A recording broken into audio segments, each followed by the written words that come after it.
ఎన్ని డిగ్రీలు పొందిన, ఇంత గొప్పైన చదువు చదివిన, సమాజానికి మార్గదర్శకంగా నిలిచినంటే దీని ప్రధాన కారణం రమాబాయే.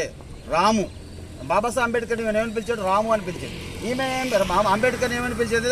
సాహెబ్ అని పిలిచేది. అంటే ఇంత అన్యోన్యమైనటువంటి దంపతులు కాబట్టి ఈ దంపతులను సమాజం స్ఫూర్తిగా తీసుకోవాలి, యువతరం స్ఫూర్తిగా తీసుకోవాలి. వీళ్ళు అడుగుజాడలో నడవాల్సిన అవసరం ఎంతైనా ఉంది. కాబట్టి చివరిగా రాజరత్నం చనిపోయిన సందర్భంలో ఇంట్లో చిల్లి గవ్వ కూడా లేని పరిస్థితి ఉంటుంది.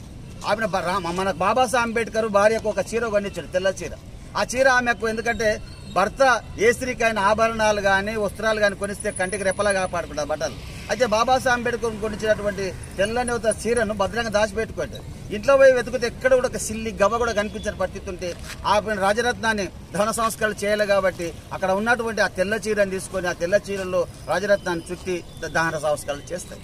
అంతే. ఎంత బీద పరిస్థితుల్లో ఉన్న ఒకటే లక్ష్యం, ఈ సమాజం మార్చాలంటే ఈ సమాజం